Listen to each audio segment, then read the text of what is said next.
Real Nerds is a proud partner of the Denver Podcast Network. In the shadow of the mountains, we speak. How would you define the Mile High Hustle? Well, I don't know what that is. Please tell me. Denver's changed a great deal over the past 30 years. 10 years. 5 years. Heck, I've noticed some new things pop up since last month. But if you look a little closer, you can see growing businesses, new ideas, and interesting people making these changes happen. So here it is, a podcast about the businesses, ideas, and people shaping Denver today. And we're calling it Mile High Hustle. Mile High Hustle. Mile High Hustle. The Mile High Hustle is the grind. Working your ass off and networking like crazy in like the real way. They work like crazy so they can get the weekend off to go skiing. I think it's something different than what's going on in places like Silicon Valley. The breaks are better in Colorado. Every other week in the lead up to Denver Startup Week, the largest free entrepreneurial event of its kind, we're releasing a new episode to help you navigate this dynamic new business landscape. How would you define the Mile High Hustle? You know, when I think the word hustle, I think about how hard it is to work to do anything that you've never done before or that no one's done before. Colorado continues to lead the nation in innovation and change. Mile High Hustle, the Denver Startup Week podcast, is being directed by Denver Startup Week, hosted by myself, Paul Caroli, and produced by House of Pod. Episode 1 is coming on June 25th. Subscribe now and find it wherever you listen to your podcasts. I appreciate you taking the time, Governor. Well, good luck with your hustle. Okay. Oh, hi, podcast listeners. There's many ways you can listen to the Real Nerds podcast. You can subscribe on iTunes. You can also subscribe on Stitcher Radio. You want to send us a Twitter message? You can do that. It's so easy, at Real Nerds. Like us on Facebook, Real Nerds Podcast. You can visit our website, realnerdspodcast.com, where there'll be a lot of articles for you to not only read, but to listen to our previous shows. You can also call us, 720-6nerds5. Thanks for listening, and enjoy the show. Hey, this is Adventure Lounge. My name's Jagger. And I'm Zach. And we're on Real Nerds. Come check out the awesome crossover episode.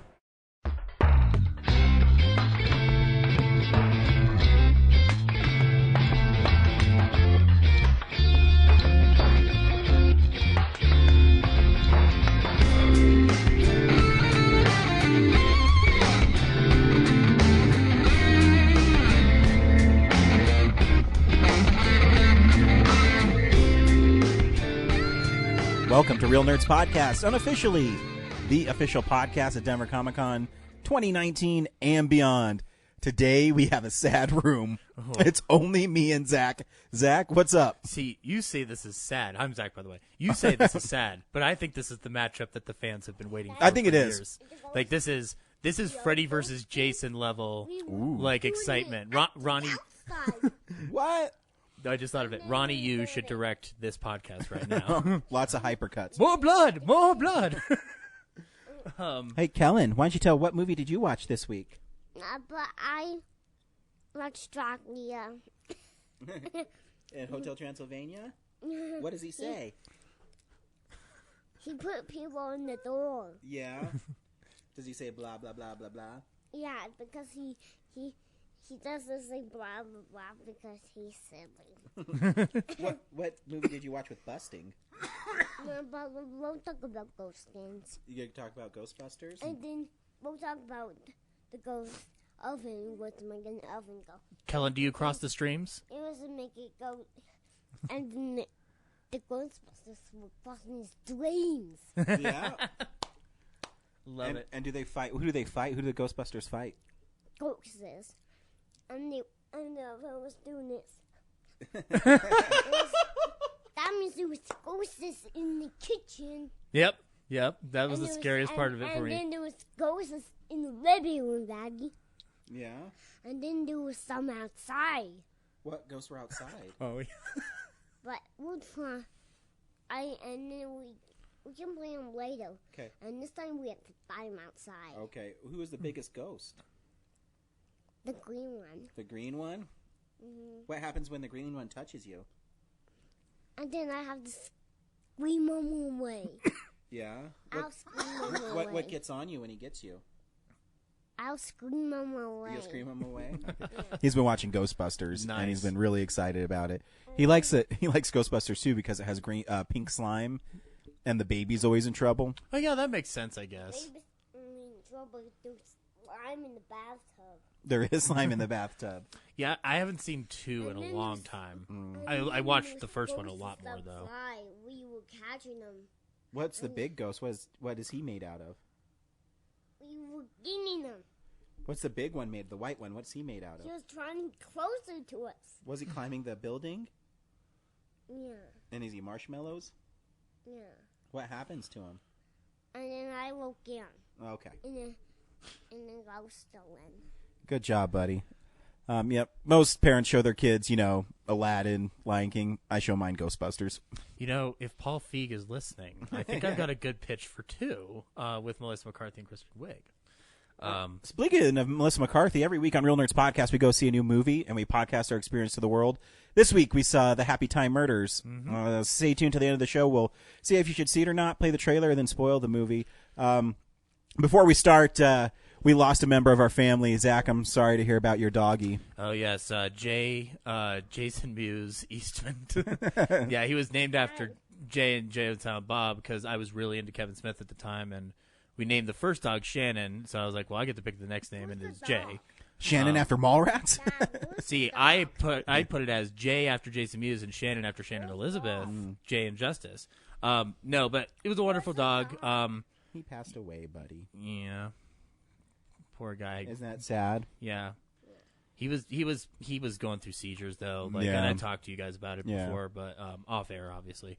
But it came down to just Wednesday was a very rough day for him, and the decision was made with my dad out of town and my mom just like, we got to put him down. So it is tough. I had a lab named Stuart, and he got an abscess in his mouth, and he started having seizures. And the doctor ended up saying that he had cancer, and it's like you're going to keep him alive and having seizures and have a horrible life, or well, we had him on medication for the past 4 months, so we tried, but we knew that we were nearing the end. Anyway. Oh yeah, I mean we had Stuart's 3 or 4 of his teeth taken out, trying to help him, and it's always tough. So I'm sorry, buddy, because I always hate losing dogs. No, it's. You know what? I'm glad he's not in pain anymore because the past 4 months has been rough watching him with the medication. He was like stumbling around as if though he just like walked out of a 30s bar. So it was like it was like Mel Blanc and dog form. It was weird. But no, he was a wonderful dog. My favorite thing to do with him was actually to watch movies on my laptop on the deck with him. So he'd be sitting there. He'd listen to some of them sometimes. Whenever I'd put on an old time radio show or a podcast, even he'll kind of like listen if he hears something like that piques his like interest. It's usually loud noises. And he loved tennis balls. He could fit 3 in his mouth at once. Oh, nice. And then but we would try to play fetch with him, but he wouldn't have it because he was like, that is a commoner's game. So he would just take the ball and keep it. And then he would collect, and he would collect them in a herd. I will say that even though he was in pain, he always had a smile on his face. He was a happy dog. Oh yeah, he loved everybody he met. Yeah, he was a very happy dog. So sorry for your loss. Yeah, well, thank you very much. I appreciate that. I'm trying to think of the last thing he might have seen if you were in terms of a dog watching TV. Probably the Goldbergs because my folks are watching the Goldbergs. I keep on meaning to watch the Goldbergs because they have a huge Monster Squad reference in it is Nards, and I guess they say Nards all the time in it. I've seen bits and parts of what they're watching, and there's a whole Spaceballs episode. Nice. And I've seen one full episode, and it's the Batman episode, and it's where the Adam character is trying to connect with his grandfather by admitting to or pretending to like Adam West Batman when he really likes Michael Keaton Batman, and it turns out it's like they're pitted against each other by the middle brother, so it's pretty adorable. What was it? The ghost game? I don't know the ghost game? About. The ghost game. You sit down on the porch, and then you touch the ghosts on the TV, and you okay. Kellen, do you see the monsters? I think he's talking about there's a Dave and Buster style place we go to a lot where you can get tickets and he just cashes them in for Matchbox cars. But there's a Ghostbuster game there too. Are you talking about that one where you sit down and catch them? Yeah. Oh, really? Nice. Yeah, it's fun, huh, buddy? Yeah. And this time I had to push up to get the ghosts. Yeah. I had to push up to the oven. I had to push down to the oven now. He's really talkative. He knows the mic is on. Yes. Also, I think he thinks the ghost of Brad is here. Yes. So we'll also talk about movies that are coming out, movies that we've watched, and movie news. We're a movie podcast. We like movies. That's what we do. We like to boogie. We like to boogie? Yes. You know, like, no, seriously, I keep thinking about this idea. Like, you and I, we're on our own this episode. We're the horror hounds of the gang. Yes. We just, all we do, I got the hockey mask right here. We do. We just recreate. It's like part 5 hockey mask, though. Yeah, but okay. Bear with me here. We're going to recreate the epic Arsenio Hall Jason interview. All you have to do. Did you just hear, like. Where's off Algo James? He's out of town. He has to go do things for rich people. Yeah. Yeah. I had a really funny Friday the 13th thing, but I just got distracted. That's what happens when you have a kid. Yes.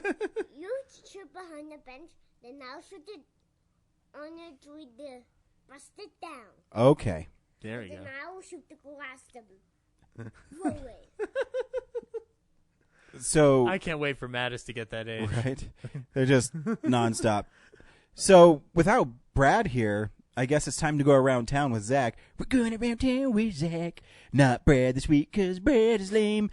Brad is on an airplane in the southern states, trying to do things for his company. But Zach is here and he's on a moped, riding around town, checking out marquees of movies. What's that? He just got pulled over on a moped? How does that work? 'Cause he didn't have proper registration, and now he's in jail crying like a woman. Oh, shit. Another man touched my knuckles. Hey, what's happening around town?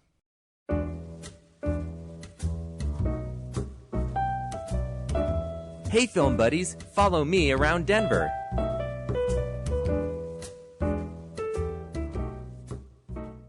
Well, the drive-in is going to be changing up their lineup.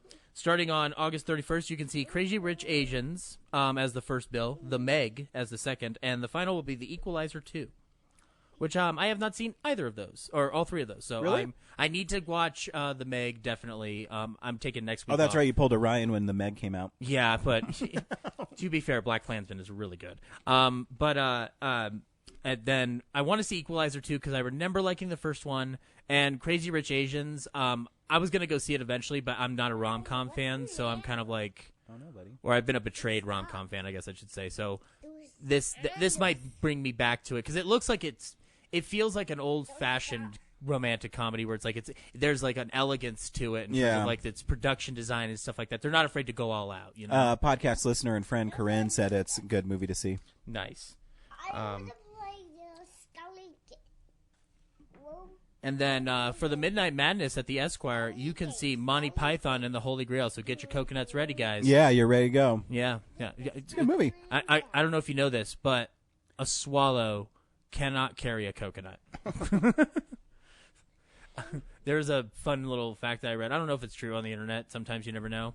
But I guess when John Cleese is playing the wizard, when they have to defeat the rabbit, they do that bit where he's like, "I'm known by many names." Well, what are you known as right now?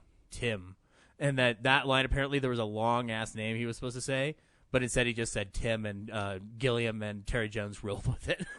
I mean, people like that and actors like that, sometimes you just got to, and sometimes you find gold. Yeah, no, absolutely. You know? Especially with the Python gang. Like, oh yeah, they're full of wonderful things. Like, if you rewatch A Fish Called Wanda, just watch Michael Palin do his thing as the. Oh yeah, A Fish Called Wanda is brilliant. You know, I keep on.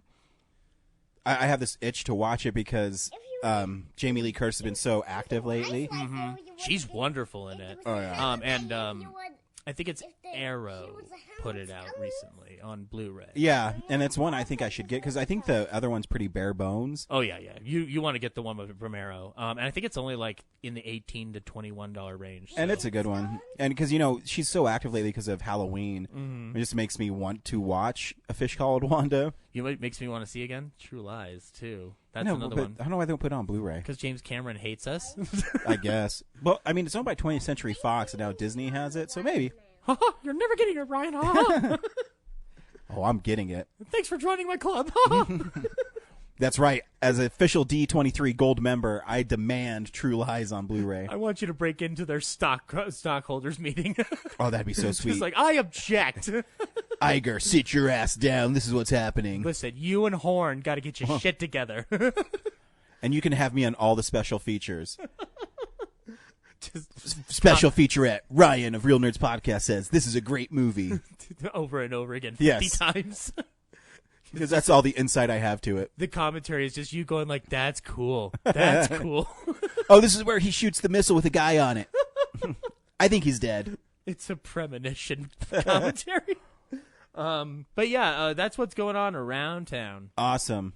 Oh, actually, one more thing is that Brad got into the 48-hour finalist thing. He did. Yeah. Best of. Yep. So he always wonders if he's going to get in each year, and I'm just like, dude, you make quality work. Relax. Yeah. I don't know. I can't remember a time when he hasn't, to tell you the truth. Maybe at the beginning. Maybe. Do we have to go back in time to solve this mystery? But yeah, that's what's going on around town. Oh. So yeah, so congratulations, Brad. Well deserved as always. Yep. And he also won an award at BlissFest. The Patrick Sheridan Unity Award, if I saying that correctly. Yeah, he talked about it, but I don't know what it was. Like, he didn't describe what the award represented. No. At least that I saw. And he's really bad at like giving himself props, so I have no idea what the award is about. He just posted something really kind of flippant about it, like, oh, I won an award. Yeah, I appreciate it. I got a doorstop. I got a piece of paper to wipe my nose with. I got an award. He's always been pretty... He's humble, yeah, because he's always passes the praise on to other people in his work, and right. He works hard and his stuff looks great. So I'm not surprised every time he wins something. Mm-hmm. He is. I'm not. Yeah, no, I've run into the same thing. I mean, like I only have one of them sitting out, and it's the only reason is because it has to hold up Lord of the Rings on my shelf.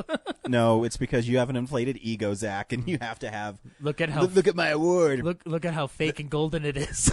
That's how you go on to pick up women. You take out your award. You're like, you want to know a movie about a 1930s radio? They all say no, Ryan. Will I ever stop? Find out next week. I'll let you know what 30s radio is all about. Is my relentlessness as bad as Urkel? Tune in later. But then when you spill their drinks, you say, did I do that? So yes. Did I do that? Quite like Urkel. I still can't believe the end of that show was him going into space. Is it? I don't remember. I remember TGIF when I was younger.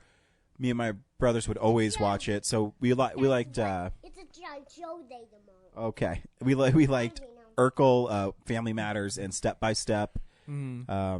What was the other ones? Home Improvement. Used to watch all that stuff. Did you see the Key and Peele sketch where it's they're talking to? I can never remember the Family Matters father's name because he's supposed to be the lead in the show. But then Urkel got so popular. Mm-hmm. But they're talking to that guy. He's the same guy from Die Hard who played the cop who shot a kid. Did he recently pass away? Yeah, I think he did recently. Yeah. But there's a sketch on it where he's trying to negotiate with the network president, played by Keegan-Michael Key, about getting more screen time. And he's like, I can't. Urkel controls it all. And then it cuts to Jordan Peele playing Urkel and like basically him being like a Damien presence who like forces people to bend to his will. Love it's it. Really fun. Key and Peele guys, they do really great work. They do. Watch Get Out and Keanu. But yeah, anyway, that's what's going on around town.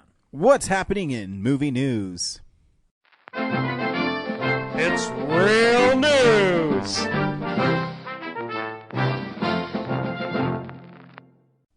Well, someone you don't like anyway is not working on something that we all kind of still enjoy. Oh yeah, I'm so sad that I'm not going to get my drugs injected into Bond, and he's going to have a trip out scene. I just realized that hippie James Bond would be like dumb but amazing. But yeah, Danny Boyle quit Bond 25. I'm not that surprised. Yeah, it seems like Danny Boyle wouldn't want to do. It doesn't fit in that world at all. Yeah, I mean, we kid, but and there is stuff that I don't like about Danny Boyle's work either. But I like that he's done his own stuff. You know, for a majority, I like his work. Yeah, I mean, I think the only sequel territory he's really run into is the Trainspotting thing, and that was just more of a reunion thing. The mice got help too. Nice. The mice. All right. So he calls Ash from Army of Darkness the skeleton fighter. Nice. I have an Army of Darkness defense game on my phone. Really? It's on iPhone, right? Yeah. Well, yeah. Ooh, I want that. It's free. You should get it. Nice. Yeah. Hello, Mr. Fancy Pants. You're leading two things right now: Jack and shit. Jack left town. Does Jack say shit? Yeah. Say you're leading two things right now: Eating two things right now. Jack and shit. Jack and shit. And Jack left town. You know what? I think I almost got that on the line now. Okay. You say, "Give me some sugar, baby." Give me some sugar, baby. Good job, buddy. That was Bruce Campbell. He's suing us now. Well, you need to turn that light on tomorrow. Oh, yeah. Turn on your lights tomorrow. I will turn on my lights tomorrow. Kellen is adding commentary to this podcast. You know, they did. He's like a Jewish. He's like an overly concerned mother. Goes like, hey, you should turn off your lights. You save on your bill. Yeah. I like the idea of Edgar Wright doing one. Yeah, that was among the list of people that were like they're targeting. They should. The only reason I wouldn't want Edgar Wright to do it is because, again, same with Danny Boyle. I like it when he does his own thing. Not to say that I still don't want that Ant-Man that he was going to do, but whatever. I like the Ant-Man we got now, so it's just fine. And this is also on James Bond news. It's not necessarily film related, but you played the GoldenEye video game, right? Yeah. The creators confirmed that Oddball makes you a cheater. Yeah, you can't shoot him. It's they came out and said it for Mel Magazine. Well, they did an oral history on the creation of the game, and into the dig they found the environmental artist said like, yeah, no, it's a cheat. So, no, but I just thought that was fun because like I remember GoldenEye. I only remember a few times where someone pulled Oddball, and I didn't understand why. Yeah. Because by the time I would have cared about it, I had moved on from N64. Yeah. So, but yeah, so vindication for all you fans out there who were epically frustrated. In the streaming world, we got a couple of bit of news. I'll start with something small. Netflix might stop mailing movies by 2022, but they still have 3 million people on that DVD plan. Yeah, This doesn't sound like irregular or anything. This was gonna happen. You know, I will say something interesting. Because obviously we're movie snobs, and I try not to get things on DVD unless I have to. Right. And I'll talk about it later today. But I have friends that are posting, you know, they got Infinity War on Facebook or Instagram or whatever, and some people had the DVD, so people still do get them. Right. Well, it is the cheapest option overall, especially on Disney's front. And I'm curious because I haven't watched a recent movie on DVD. I wonder if the quality's gone up. You know what you might have to end up doing that with, because I was looking into it. One of my favorite movies from this year, The Death of Stalin, didn't get a Blu-ray release in this country. You can only get it on DVD from, I think it's IFC is the one who put it out here in this country. But you can get it on digital HD, like in the highest quality possible on digital, but you can't get it on Blu-ray. So, like, I'd say if you like Veep and that stuff. Oh, yeah. So the guy who did that did Death of Stalin. So if you end up watching the movie, you know, get it on DVD to own and just see how you enjoyed watching it. I mean, I don't know how it's going to look on a 4K TV, but you know, some of the stuff looks pretty. I'll talk about it later. Some of the stuff looks pretty good. Nice, as long as it's formatted right. I watched Dead Man on Campus a few weeks ago, and it wasn't formatted right. So basically, it was the widescreen, but it also shrunk. So it was like a huge. It's like I was looking through a peephole the whole time, right? Because it's black all the way around the screen, and then the picture because it wasn't formatted to stretch across the screen, right? And I think that Dead Man on Campus is a DVD from like '96, so or well, it has to be '98 because it came out in '98. Yeah. What's in there? That's Zach. I'm Zach, but that's all the stuff that my parents don't want to have upstairs. It's called storage. Yeah, it's called storage. You'll learn about it when you get too many things. There's all stuff in there for Halloween. Oh yeah, that's right. We are getting ready for Halloween too. Yeah, Kellen sees it. My mom's gonna get ready. She's gonna flip out one day during the middle of the week. She's gonna be like, "We have to get it up now." I love it. Whoa. What else is happening in the news world? There's a little update on the Big Trouble in Little China remake. It's not going to be a remake. They're saying it's a continuation, which sounds fun. The producer confirmed this today. It stars the Rock, so yeah, Dwayne The Rock Johnson. He's obviously going to try to make it as well as he can, and I don't know. It's one of those movies that is really fun, and can you still make it a movie like that? And then now, because the '80s seemed as like the right time to make that movie because of how silly it is. I don't know. I don't have an answer. I don't have any I mean they announced this years ago that like the property was being developed, and I think it was only like 3 years ago, to be honest. But I remember thinking right away, like, I don't care if they remake it. Like, that's fine. Like, remakes have been happening for years, like, all throughout. Hi, Callan. I think nothing, but I don't trust my elderly eyes. There's a skeleton in there walking? Yeah. Oh, shoot. Yeah, I hope he doesn't get any boots. Yes. Because those boots aren't made for walking. That was a terrible joke. I'm going to hell. Violet. But no, in terms of that remake or continuation, whatever they're going to be, there's nothing wrong with exploring that world. No, I think so too. I feel like if they're going to do a continuation, I don't know what that would entail in terms of how it would be received, to be honest, because outside of, I don't know a lot of people outside of being film fans who like love Big Trouble in Little Chinatown. Or Little China. So like I love it because it's a Carpenter film that's certainly not amongst the like normal trend, and it's Kurt Russell's one of his most iconic roles. Yeah. But I like the energy it has. Yeah, and I think that could translate to the more mainstream or the people who've never heard of Big Trouble. You know what would be interesting though? They said since it's a continuation and that also he isn't going to be playing Jack Burton. Yeah. The wonder is like, well, might we see Kurt again in some capacity? I'd love to see Kurt Russell That back. would be amazing. Kurt Russell and The Rock teaming up, I would buy 800 tickets for that. Technically, they kind of not really have in the Fast and Furious movies. Yeah. But we've only got a sampler of that. We might end up seeing But I'm talking about like in a Little China world. It'd be awesome. That'd be awesome. Them both failing to fight them properly. He's like the young hotshot guy, and Kurt Russell is the old grizzled vet. It'd be amazing if elder Jack Burton is like turning to whoever Dwayne Johnson would play like this kid is dumb, and then he does something even dumber. Love it. Like an Abbott and Costello vibe and whatnot. That'd be awesome. But yeah, so hats off. It looks like John Carpenter products are getting a well-deserved revival. This just came in today. Remember when Alec Baldwin really wanted to play Batman years ago? Baldwin. Well, now he looks like he's going to play Batman's father in, or at least that's the rumor, for the Joaquin Phoenix Joker movie that Todd Phillips is working on. That would be cool, because the only time he really got to play a caped crusader was in a movie that I love and you hate. For anybody who doesn't know, that's The Shadow from 1994. Yes, the wonderful Shadow.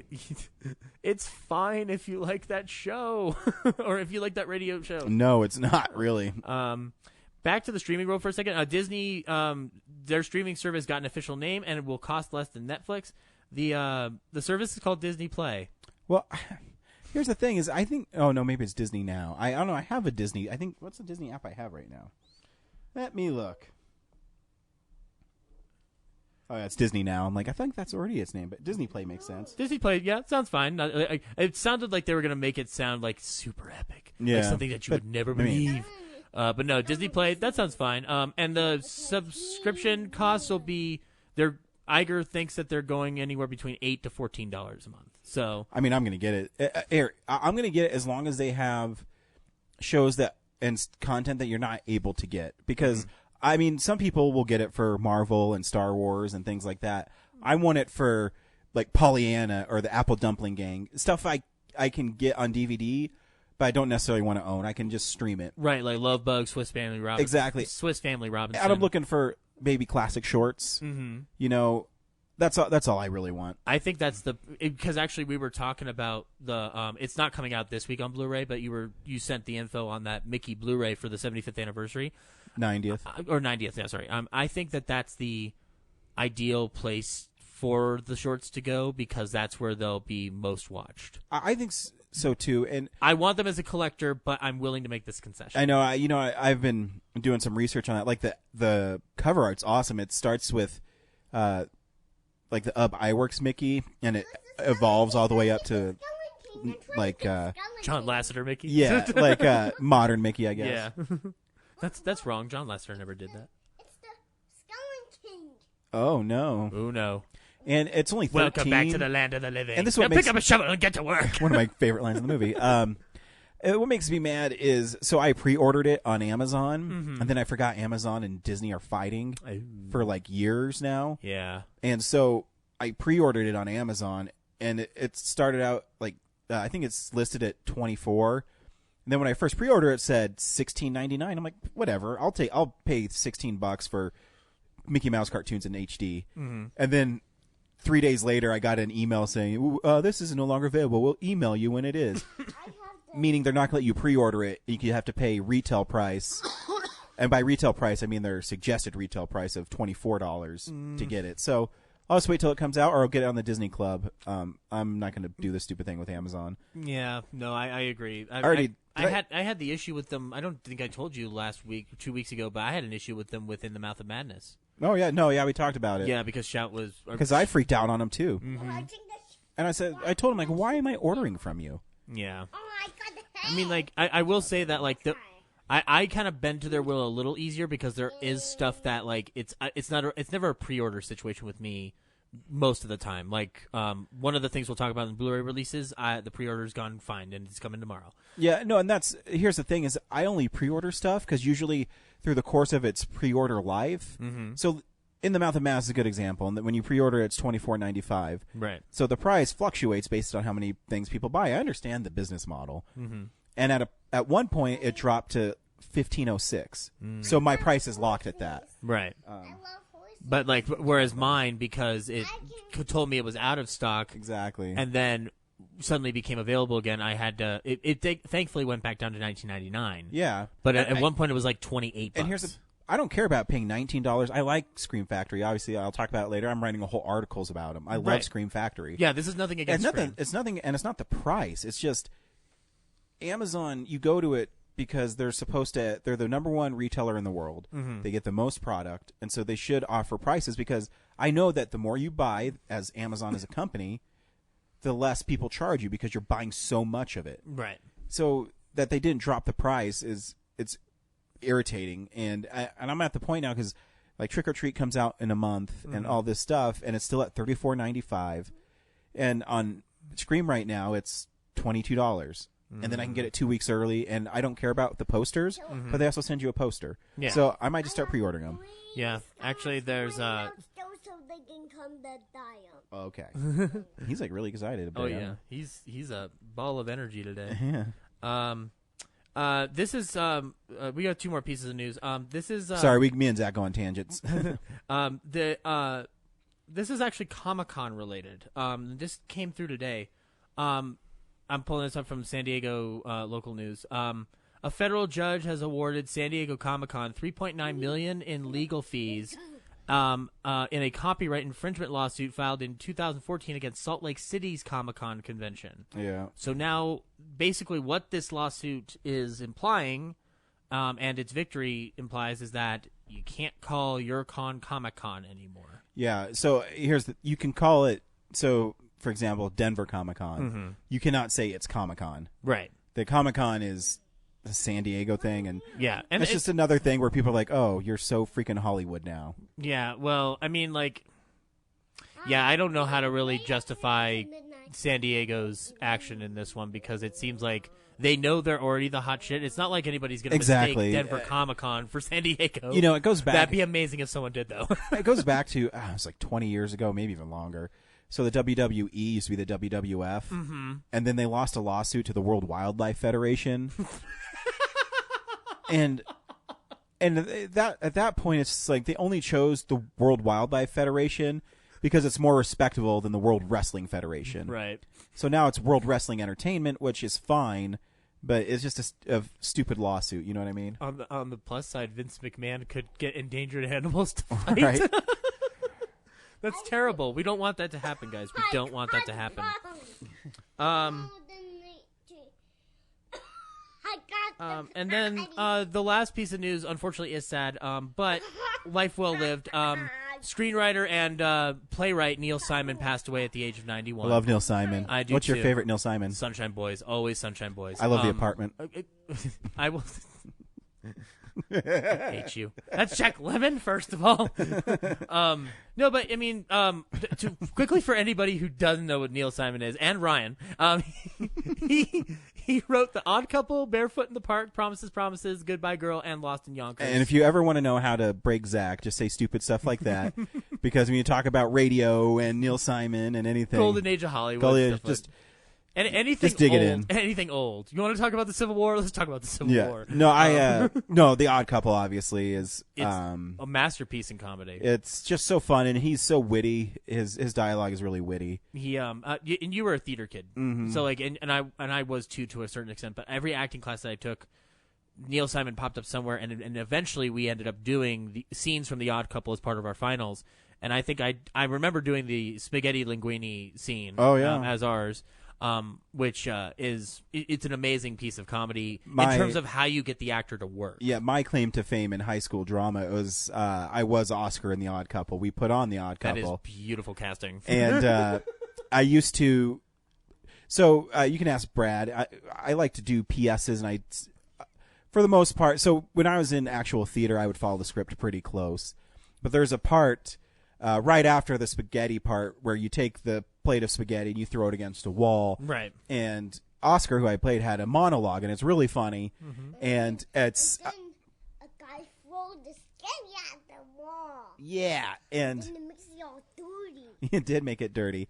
But Felix leaves, and then Oscar has a monologue that's brilliant, and he's talking about how he just despises him and blah blah blah blah.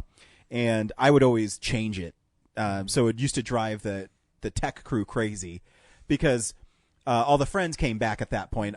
Felix didn't come back; it was all his buddies. Yeah, because it's the final poker game. Exactly. So I would always have these little things that had to deal with people around, and so I would always change it. And I always told Cliff was the head of our tech, and I said, when I stop, do the knock, like just when I stop. And so I think his closing night, I went on for like 4 or 5 minutes. Wow. Just about, and I'll never forget. I didn't know if my drama teacher would like it, Mr. Klug. He's a great guy, but he was so funny.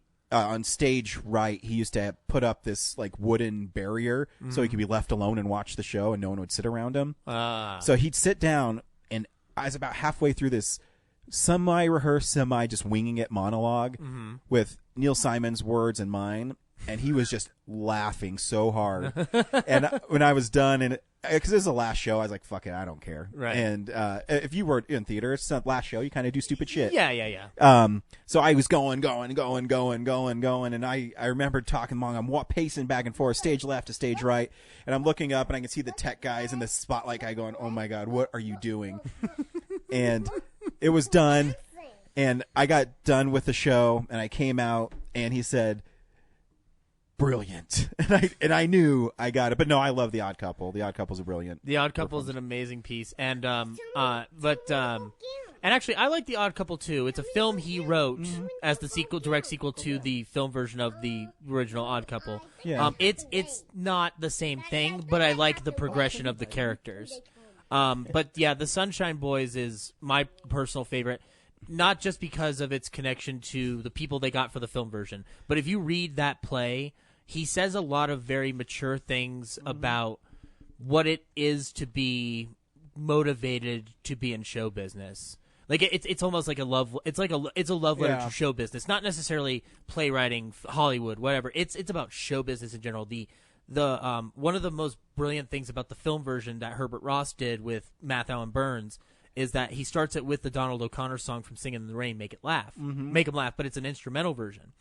And there's a moment at the end of the play where the two elderly vaudevillians are discussing what broke down on this show that they were supposed to do. And then it kind of stops. They reconcile briefly for like the course of like, I want to say half a page.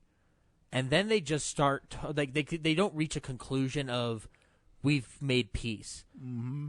But then right after that, they talk about, well, what was in Variety this week? And they talk about another performer that had died. And then they keep trying to argue over who was the person that died. Was it the same person that they were thinking of, or was it another person that they were thinking of? These old people that they knew from their days in vaudeville. And it's one of the most beautiful endings to anything I've ever seen because of just how it manages to sum up, like, you're never going to get that wound healed that you want, but you're going to get like a different, like, it's a scar, but it's still healed. You know what I'm saying? Yeah, I think he's very good. Most of his stuff doesn't end on a good note. Oh yeah, no. You know, but he's funny to get there, and then he brings real life into it, no matter really what he wrote. And I think that's why he's so successful. Mm-hmm. Not only as a playwright, but in a movie, because it's unconventional. Mm-hmm. His dialogue is so great, but it works really well. You scared, buddy? Nothing to be afraid of. Right here. You okay? I'm afraid of something. I'm afraid of a noise. Don't be afraid of noises. You're a big boy. But yeah, no, a wonderful, talented writer. Oh, yeah. Who, I mean, he had the Neil Simon Theater named after him in the 80s after all of his success. There was a time where he had 4 shows going on at once on Broadway. Oh, and he was a true powerhouse. Like there's in the 60s, I don't know if there's a comedic writer who's better. In terms of definitely in terms of Broadway. Yeah, I mean with film, with film, it's a weird argument. You can go with Reiner or Brooks or something like that. But I mean, on Broadway, no one's name's brighter. Yeah, no, absolutely. Because when you start having a title that says Neil Simons, you know you're in. For you're something. made it. The one show that I never got, 2 shows that I never got to see on Broadway that I wish I could have were one of the original runs of The Producers on Broadway, and the other one is when Nathan Lane and Matthew Broderick did The Odd Couple. Yeah, that would have been amazing. I know people didn't like it in the critical community, but I would have wanted to watch that just for the type. Theater critics are strange. They vary. I have a hard time reading the reviews because I'm just like, well, what do you know? Yeah. But again, don't come after me, theater critics, please. But yeah, no, he did other great stuff and whatnot. Gingerbread Lady's a great one. Last of the Red Hot Lovers with Alan Arkin. Love Alan Arkin. Yeah, so yeah, Neil Simon, Life Well Lived. Also wrote for Your Show of Shows with Mel Brooks, Carl Reiner, all those guys. And Mel Brooks did a tribute for him on Facebook that was lovely. He said like he was definitely the nicest person to ever work with. So shout out to Neil Simon. You will be missed. Yes. I'll definitely be rewatching Sunshine Boys. I have it on my iTunes account. I don't have the Blu-ray of it yet because it's an archive thing. But you know, I was trying to find Odd Couple on Blu-ray. That thing's out of print. It's $80. Oh, yeah, and it's got to be used because there's no copies in Amazon stock. So yeah. Anyway, that is news. Hey, we also watch movies on Blu-ray, and to help you, we're going to tell you what's coming out on Blu-ray next week. DVD releases and Blu-rays.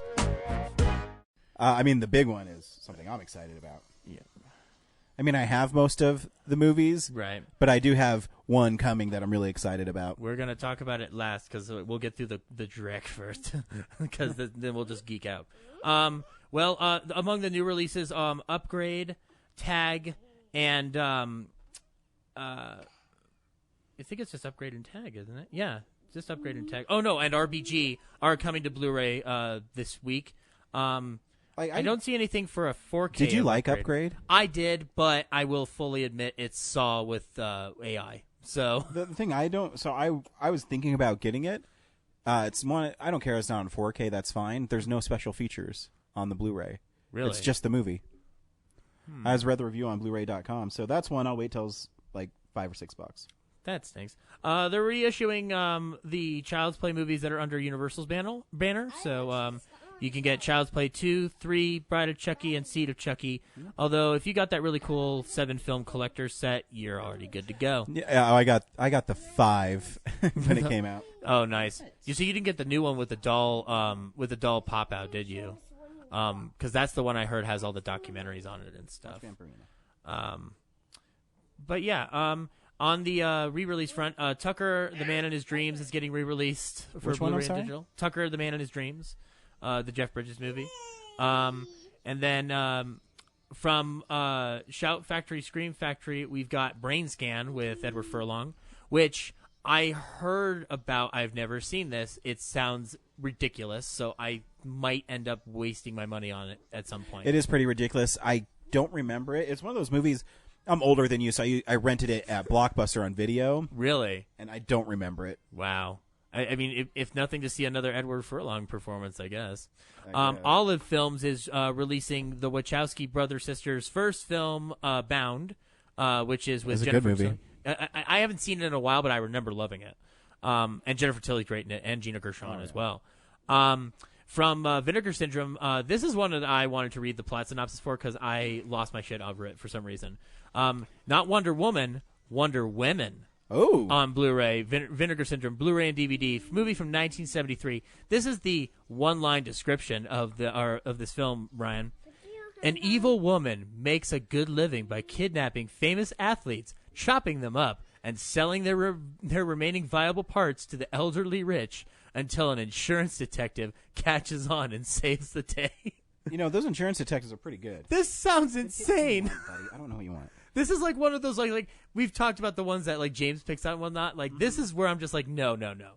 We have to talk about the horror element here, which is this woman chopping up famous athletes. Yeah, the Vinegar Syndrome is very eclectic, to say the least. Yeah, I have Jack Frost from them, but a lot of their stuff. So when you order from them, you get like a catalog, and a lot of it's like softcore porn, really obscure horror films. Right. But then every once in a while they release something like Jack Frost or I think I have a couple Vinegar Syndrome, but I have to think about what I have from them. But they do get named titles, or like pop culture, flashy ones. They're goofy. They're really just goofy, and I mean, there's niche artist market for it, and I think it's awesome they're released. Yeah. And I'm sorry, I lied. There are two other new releases from this year: Mary Shelley, the Elle Fanning biopic of Mary Shelley, and Book Club. So if you wanted to watch Candice Bergen back on the big screen, you can watch Book Club. I always liked Murphy Brown. I'm actually excited to see it come back. Yeah, she's funny. It's a show that I don't think about regularly. Yeah. I like it when she fights with a puppet because I'm like, because your father was a ventriloquist. Deep cut. Yep, exactly. And then really the last thing is Universal's re-releasing the Psycho sequels in new packaging, which is whatever because like I think I have the Scream Factory stuff, and I think they're still available technically. So yeah, I think what happens is the licensing runs out, and I don't know if they might. I don't know if they're going to port over the Scream Factory stuff. But if you're thinking about if you don't know if you want a Psycho movie, I always tell people you should see Psycho 4 because I think it's actually really good. Oh, it is really good. It's Mick Garris's in my opinion, it's Mick Garris's masterpiece. It's a very different movie, and it's cool because you kind of see him how he becomes the way he is. I've always loved it. And it's written by Joseph Stefano, who was the original writer for Psycho, who adapted the novel from Robert Bloch. I would want to get him just for the additional interviews and stuff because I don't believe it's the same interviews that maybe it is. It might be similar ones that Rob Galuzzo got for the Psycho Legacy documentary, which is it's got a lot of material that I like to dig into. Yeah. That DVD, that 2-disc set is like packed with stuff. It's wonderful. But the last thing, we saved this best for last. The Universal Classic Monsters 30-film Blu-ray set is coming to my doorstep tomorrow. Oh, you ordered their whole 30 discs? I Love it. I did it. Love it. I was just like, you know what? Life is too short. I'm gonna die. I'm gonna die of like cancer at some point. Right. So I torn on this because so I have the steelbooks from Best Buy from last year, right? And they're amazing. And they're doing another new steelbook of the 8 Essentials this year. Are they? Yeah, with new Alex Ross art. That's awesome. So the problem too is you did the right thing. So the Dracula and Frankenstein and Wolfman sets, there's a lot of overlapping because they're the most popular monsters. Right. So I mean, House of Dracula, House of Frankenstein shows up on all of them. Right. So the only thing I have coming tomorrow is the Essential Invisible Man. Because I'll probably get Creature as well. Right. But the Invisible Man, I only have the first one. Yeah, and that one comes, I think, with 6 movies, so 5 have Yeah, never 'cause been you- on Blu-ray. Yeah, because you get The Invisible Man Returns, The Invisible Agent, The Invisible Woman, and The Invisible Man. Something, and it's Abbott and Costello meet the Invisible Man. Yeah, and that's and I've never seen that one. That's a good one. It's not as good as Frankenstein. Well, nothing is, but so yeah, I'm excited. You know, I'll be getting some Invisible Man. The only one they don't have on this, and I can't remember if it was with Universal. It must have been. But Abbott and Costello meet the killer Boris Karloff. Yeah. Which I'm not sure. To be fair, it's very hard to justify restoring all Abbott and Costello movies because not all of them are still relevant. It's weird that they're not in that though. It seems like they should just put it in there. And I think it might be an issue of how much do we really want to charge for all these? Like, what's the market still today? I'd be curious if they release numbers to see how well this sells. Well, it's interesting is because I think they actually have an individual release of the Invisible Man, Abbott and Costello. They do right here. So it deserves to have it. So we'll see. I've only seen the Invisible Man, the original. The one with Vincent Price is fun. You'll like that one. I haven't seen the other one, so we'll see. I heard they kind of go to more comedic route. Oh with yeah, them. Invisible Woman is a nutso movie. It's funnier than Memoirs of an Invisible Man with Chevy Chase. So I'm excited. And then Invisible Agent is a fun Nazi punching movie. Because I think The Invisible Man is the most underrated Universal monster movie. Hands down. Because it's brilliant. And the special effects are stunning. Claude Rains is amazing. Mm-hmm. And he's the most evil one of them. I think he kills hundreds of people in it. Well, I know he does because he derails a train. So I'm always torn what my favorite Claude Rains performance is. If it's either Griffin or if it's Louis in Casablanca. It's tough. I usually go towards Casablanca because that character is extremely deep and complicated, but it's fun to watch The Invisible Man. No, it's fun. It's more fun. If you want a more nuanced performance, it's definitely Casablanca. Yeah. But yeah, and this set's gonna occupy myself for my vacation next week. That's so amazing. I'm going through every one of them. Love it. You're gonna hear a review for each one. They have great special features on them too. Yeah, and if nothing else, I get some of those retrospectives that I used to watch on the VHSs when I was a kid. And that's what's cool. They really didn't. I think they produced a couple of new ones, but it's really buddy. Golly. But yeah, the old stuff I really like. I'll talk about in what we've been watching. Yeah, cool. Cool, yeah. But anyway, yeah, that's Blu-rays. This is what we've been watching. So, this is the stuff we've been watching. Zach, what'd you watch this week? Not a lot, since Jay's passing kind of threw a wrench into it always does. Any schedule that I would have had. But I did manage to watch a couple of things. I got the Friday the 13th Paramount 8 film collection recently, not too long ago, because obviously I missed the boat on that wonderful all the film set. That's now $600 on Amazon. It's $200, but that's still on eBay, but it's still not that's not affordable enough for me to go sure. Yeah, because honestly, when am I gonna? They're super limited. I forget how many they made. Right. I remember when it came out. I took a chance. I didn't order off Amazon because I knew it was coming in a tin, and I didn't want it to show up because the mail guy's like, yeah, I don't know what this is, and just chucks it everywhere. And so I took a chance to get it. Kellen, you're driving me crazy, bud. I took a chance and I went to Best Buy when they opened, and they only had one, and so I got it and. It was worth it. Yeah. Yeah. But anyways. No, yeah. But, and also my thing is I don't mind Jason X.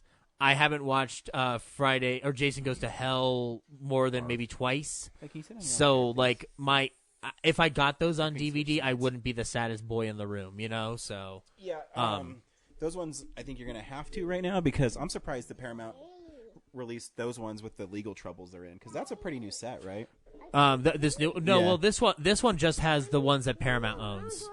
They just have one through Manhattan, and then Jason Goes to Hell and Jason X are Freddy, Jason, and the remake. Those are all new line. The only one of the new line available is Freddy vs. Jason on Blu-ray. But like I said, Jason X, Jason Goes to Hell. I'm not opposed to the DVDs of that one. But anyway, my plan was to watch at least the first 4 to talk about them because, as I've stated in the past, Jason's my number 3 guy, and that's just because I'm a dirty Michael fan. And Freddy's kind of like my second in choice.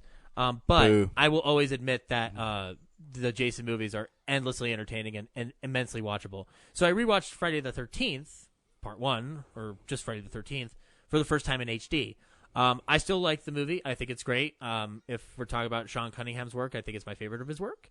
That's kind of a narrow scope. Yeah. But he kind of transitioned to a producer. I don't know how much he directed. Well, Deep Star 6 and he was more of a producer before even Friday.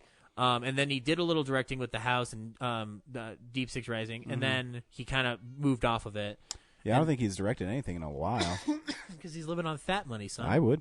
But so anyway, rewatching it now for the first time in HD, I loved it. It looked great. The transfers great. This is the Paramount transfer where I was like, this looks good because they didn't do a good job on my Mission Impossible 1. But solid film. If you've never seen it, a bunch of teens are getting killed at a camp that's being reopened. You find out that the camp's cursed. A death curse. A death curse. Walt Gurney. Walt Gurney. Yeah, love Ralph. Crazy Ralph. But the thing that I noticed in HD on this one is that so with HD you get vivid color, all that stuff on Blu-ray for the upgrades and stuff.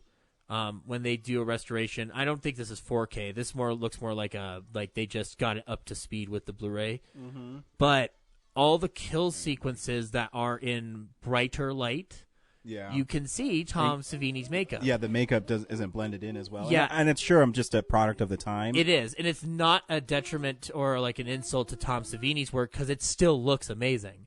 It's just that it was the first time I ever noticed the lines on Kevin Bacon's torso for when they shoved the arrow through him. I always noticed it on is Annie the girl killed at the beginning, very beginning, gets her throat slashed. What's her name? I know who you're talking about. It's the hitchhiking one who's trying to get to town. You can see the neck application on it. I kind of did, but I didn't notice it as much as obviously Kevin Bacon's is out there. Yeah. You can clearly see it. And then also the girl he was sleeping with, when she gets it, I can see her thing a lot more clearer. But the decapitation works just fine. As long as you haven't seen Crystal Lake Memories and remember that it's Tom Savini's hands grasping at the headless body of Pamela Voorhees and not Betsy Palmer's. Yeah. But also, I forgot, Betsy Palmer scares the crap out of me. Yeah, we were talking earlier this week. You can actually see her in on the cabin. Mm-hmm. So it kind of spoils it because it has higher resolution. Right. It doesn't matter if you change the backlighting on your TV and whatnot. You're still gonna see it. I fudged around with the features on my TV to be like, can I get this to not do that? And it might be too because I know it so well. So when I see the blue sweater and the blonde hair, I might automatically default to that. Right. Well, even and big fans are obviously gonna know that stuff going in and whatnot. But yeah, no, I still like it. I've got all day tomorrow to try to catch up on some more. Nice. I'm excited to watch part 2 again.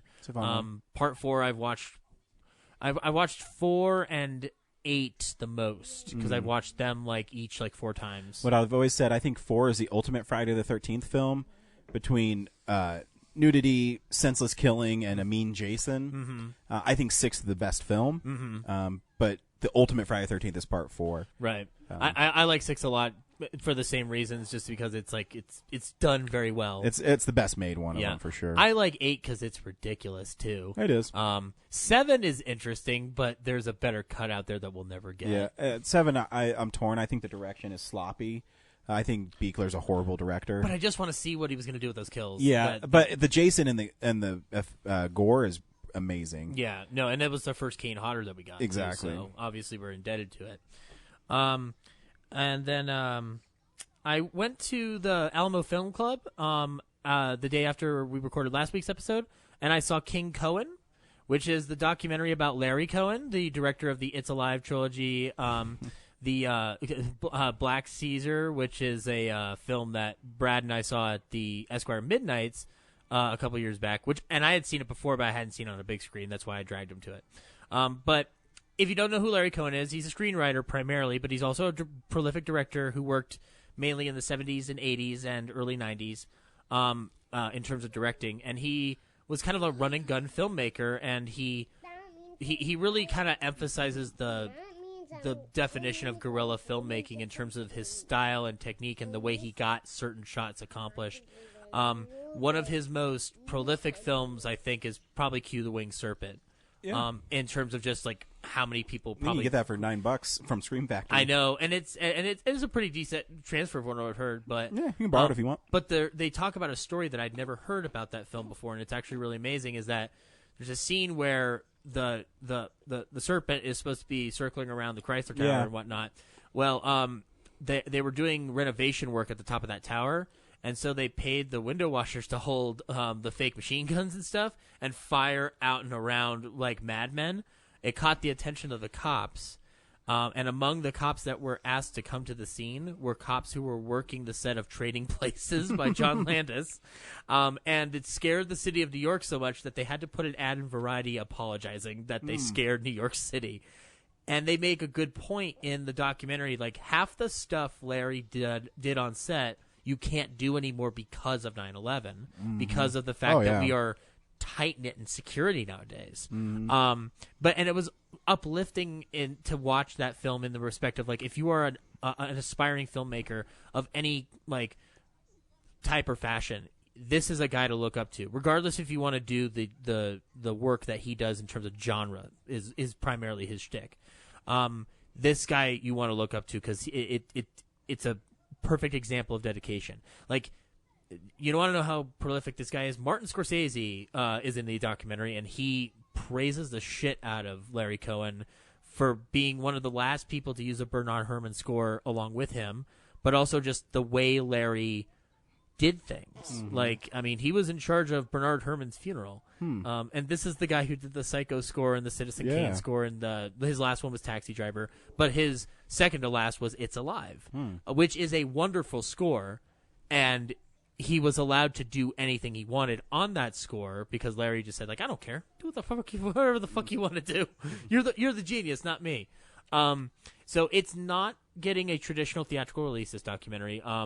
Steve programmed it because he thought it would be a fun watch for the group.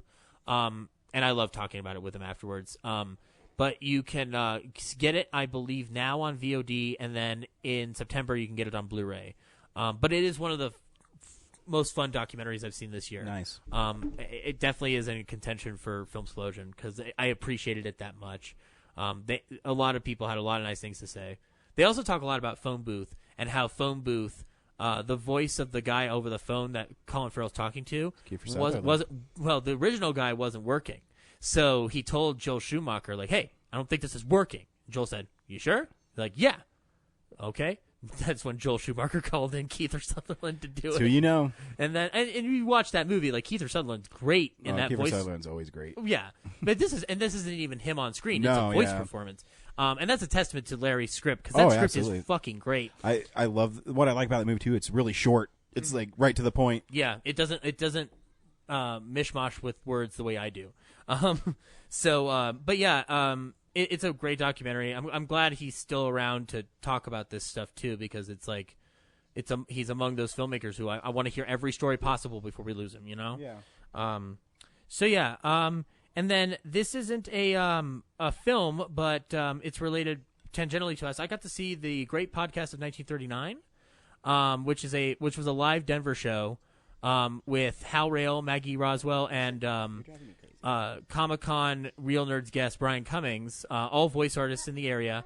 And don't worry, that interview might be coming. Yeah, and that they basically did a recreation of old-time radio in a spin the dial format. So basically they do mini versions of different types of radio programs you would have heard back in the day. So they did a soap opera, they did a teenage dating one, they did a wonderful Maltese Falcon spoof called the Maltese Clock Cuckoo Clock.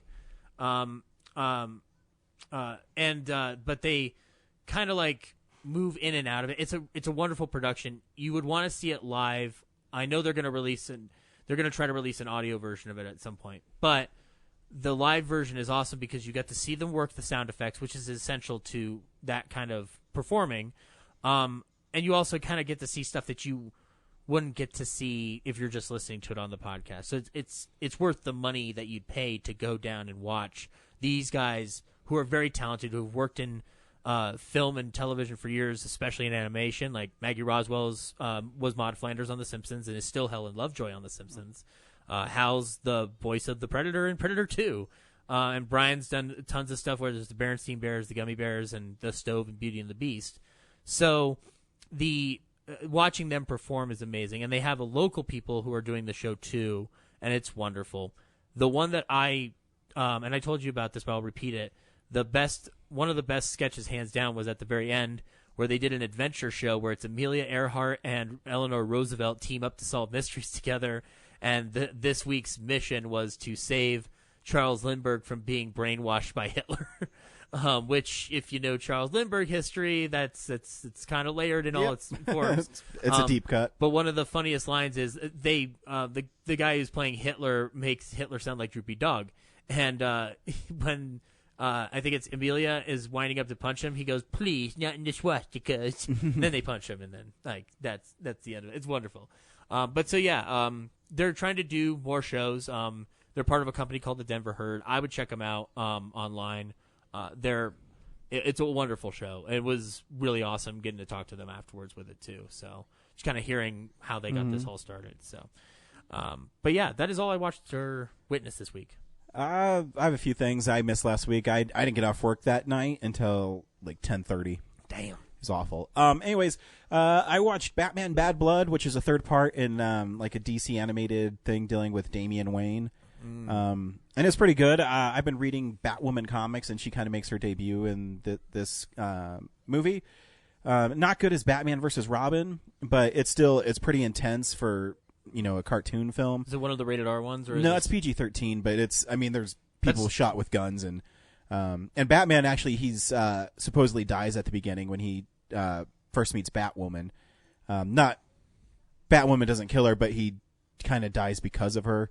And so Nightwing kind of steps in for Batman, and there's a mystery on what happens, and it's fun. It's dark.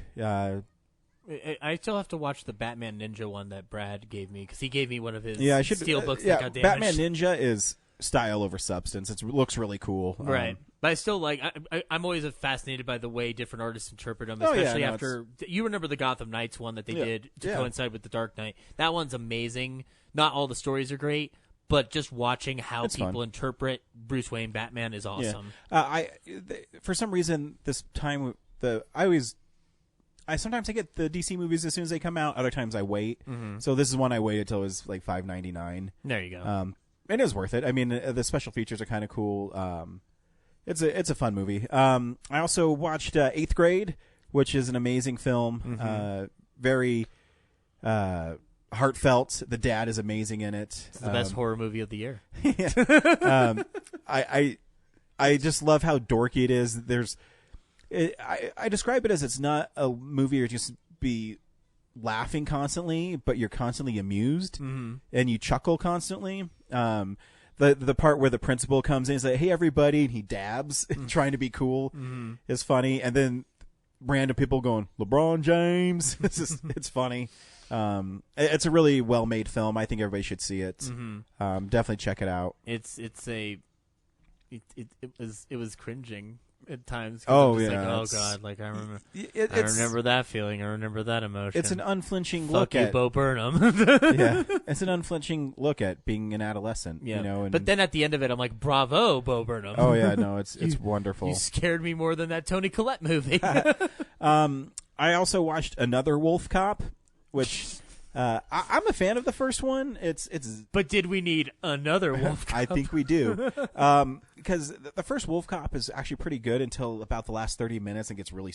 That's weird. what Brad keeps saying. I haven't watched it yet, and I'll let you borrow both of them. And and then so this one kind of takes place with lizard people. It's really weird, but the cop's still a werewolf and he's still killing people. And Kevin Smith is in it, and he plays the mayor. Are you serious? And he's pretty funny. And now I have to. If you're guys, Kevin Smith fan, it's cool seeing him play. I don't see him in everything he cameos in, but that just sounds awesome. I thought it was a cameo too. He's not in it a lot, but it's more than a cameo. But it's more than you'd think. Exactly. So he has one scene where his first scene in it, he's just rambles on for about 5 minutes. And then he comes back a little later, and I can't even describe this film. This is okay. They have the double feature at Best Buy for like $15. I think I might just pick it up. That, or if you want to borrow it, I'll let you borrow both of them. I'm tempted. They're fun. It's I mean, weird. Like I don't want to wait. they're not great films, but if you like gory, stupid B movies, you can do a lot worse. I mean, I have fun with them. I mean, you're saying that as if though you don't know me. Yeah, no, they're fun. I like the Walrus movie. I'll watch. Tusk as a better film. I'm sure. Yeah, they're fun. I mean, like I say, they're fun and they're harmless. I do like the idea of a wolf cop, so I'm down. Yeah. For Scream Factory this week, for my Scream Factory Crypt, I cheated. I did the R's because I got Return of the Living Dead 2. Mm-hmm. I'm not actually the biggest fan of this film. You can read my review of it. I haven't seen 2 or 3. I only ever saw the first one. I should let you borrow those ones too. So 2 takes, like, it didn't understand why the first one was great. Mm-hmm. So the first one does have horror comedy blended into it, but it also, I think it's actually pretty horrific. Yeah. Where Linnea Quigley becomes the zombie and she's, that robot on the slab is amazing. Yeah, and this film, so it's in a lesser director's hands, and I hate saying that, but you can tell the difference. Where Dan O'Bannon is, so the first one, the signature zombie, is Tarman. When you go into the basement, he's like, brains, more brains. That puppet freaks me out. So they have Still another to this day. they have another Tarman in this one, and the way it's lighted, it kind of takes away him being scary. Who was director on the second one? I forget his name. He has a great commentary on it, though. Okay. That was actually on the DVD. But what's great about this Blu-ray is you should definitely get this Blu-ray. I think the film is okay. The comedy is too zany. And what I love about it, though, is when it came out on DVD, which I have too, the film, they had to replace the soundtrack because they didn't get rights or had an issue. That was an issue they had with the first one. Yeah. So Scream Factory put the original soundtrack back in. So I've never heard, they have like Robert Palmer, Bad Case of Loving You in it, and like with zombies and stuff. It's stupid, but it works really well in it. It's weird that they couldn't do that. They couldn't do that for the first one. That's why you hear "Do You Want to Party" a lot. Yeah, which is fine. Yeah, it's fine. It's weird that they can't rights to films. Yeah.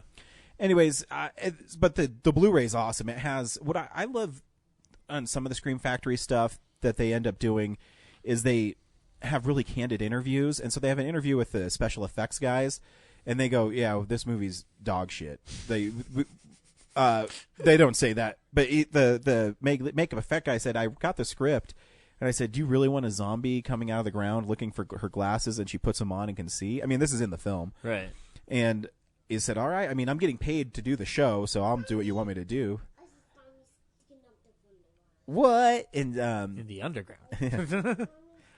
And it's so they're really candid in it. They're like, it's fun, but it's a stupid movie. Right. There's a great moment with the little kid in the basement of the hospital, and the zombie gets blown in half. I mean, there's some great effects in it. But I do love how like even the dumbest horror movie does usually have one moment of like, this is good. Yeah, and this even if it's overshadowed by shit. Yeah, it's hard for me to describe. I don't think it's a horrible film. It's just when you go from number one, which I think is one of the greatest horror films of all time, and a great satire for that matter. Yeah. Let's put horror out of it. If we're gonna do that divisional thing everyone does, the ending of that film is genius. Oh yeah, this film tries to replicate it, doesn't do it as well. But if you want to, Return of the Living Dead 3 is amazing. It's Brian Yuzuna, and it's pretty great. Society man. Yeah, so let me know, and I'll remember to bring it because I think 3 was one of the first Vestrons, and it's kind of hard to find now. Really? Then I'll probably definitely have to. Yeah, I think you can get it for $30, but that's a lot of money. Yeah, but for that film. But I mean, if they were able to get part 2, who knows? Maybe Scream Factory's going to pull off a miracle here. I don't think they need. I mean, Vestron did a great job with 3. I don't think I'd ever double dip in it. Right. I mean, they've been making a lot of. They've been making a lot of deals with like other companies and stuff. Yeah, right and I learned that so for Candyman, they're sharing features with Arrow. Yeah, but they're doing the UK release. Scream Factory is doing America. Yeah. Arrow's doing UK. Yeah, and they're sharing each other's special features, so you don't miss out on anything. Yeah, so it's just like it's the same disc. Yeah. I also watched John Carpenter Presents Body Bags, which he plays the coroner in. Yeah, which yeah, it's fun. He looks like he doesn't care. Yeah. So Where's my money? This sounds horrible, but the biggest problem with Body Bags is John Carpenter as the coroner. Yeah. Because they're trying to capitalize on... So it's an anthology. They're capitalizing on Tales from the Crypt and the Crypt Keeper, where they have John Kassir plays the Crypt Keeper, and he is a voice actor. Right. So he's... I can't even name all his stuff, but he's very prolific. Yeah. So his performance is amazing. John Carpenter, not so much, and the first... It's disappointing. The first short is called... short is called The Gas Station, and it's a straight up slasher, but it's nothing special about it. The only cool thing is the dude from Revenge of the Nerds is the bad guy. Right. The second one is Stacy Keach, and it's called Hair, and that's a little more fun, where this dude is losing his hair, so he gets a hair transplant, and it kind of goes into weird sci-fi stuff. Yeah. The last one I think is actually a classic. From the ground. Zombies do come up from the ground. Stars Mark Hamill. It's called The Eye. Yeah, that's the one that I remember the most, mainly because I was just like, it's Luke Skywalker. Well, what's going on? And he's a Major League Baseball player, loses one of his eyes in a car accident, and that's how they talk. And he gets an eye transplant from a serial killer, so he starts seeing visions, and he also starts acting like the serial killer. Yeah. Okay, it's a classic story of like the other body parts possessed. But it's a good sequence. It's shot by Tobe Hooper, and it's really well. I actually think it's one of the best anthology shorts or anthology parts. But so I watched the movie, then I watched it again with this commentary, and even John Carpenter's like, it was fun doing it, but I'm no actor. Yeah, and it's fun because his wife Sandy King does the last part. So she's only on it for the last part, and she talks. So John is talking about how it was a pilot, and they're going to make it like Tales from the Crypt. And Sandy says it was never supposed to be a pilot. It was just we're doing horror on TV, and we're showing everyone else how to do horror. And it's kind of funny seeing them not really remembering it. I don't know who's right. I'm guessing it's somewhere in the middle. I'd like to get Mr. Showtime in for a third opinion. But the commentaries are great, though. Carpenter, sometimes he's hit or miss on commentaries. Right. But this one, he does one with Robert Carradine, who is in the first one. The second one's with Stacy Keach. And then the third one's hosted by the Red Shirt guy and Sandy King's in it. And it's really good. They're fun. They're pretty goofy in it. It's the one Scream Factory Carpenter title or actually there's two because I still haven't gotten their Assault on Precinct 13 yet. But no, it's actually no 3 because I don't have They Live either. I have They Live on digital right now, but I can rectify that in a minute because I still got plenty of copies left. I think they still have the Steelbook, but I remember Body Bags just being like. It was one of the many different anthologies you'd watch. I like Creepshow. Yeah, Creepshow's more fun. But and Trick or Treat is one of the newer favorites, just because I wasn't expecting it to be that great. Trick or Treat is great. And the collector's edition really is maybe is one of their early. I think it's maybe their second or third one they put out because they did Halloween 2 and 3, and then I think it was Body Bag. I can't remember right. It might be Prince of Darkness too, because Prince of Darkness has the commentary and an Alice Cooper interview, but it's kind of. It's kind of bare. But to be fair, the first release of Prince of Darkness wasn't filled with anything in it either. So that's the only bummer. It's a collector's edition. It only has a commentary and like a 20-minute making of.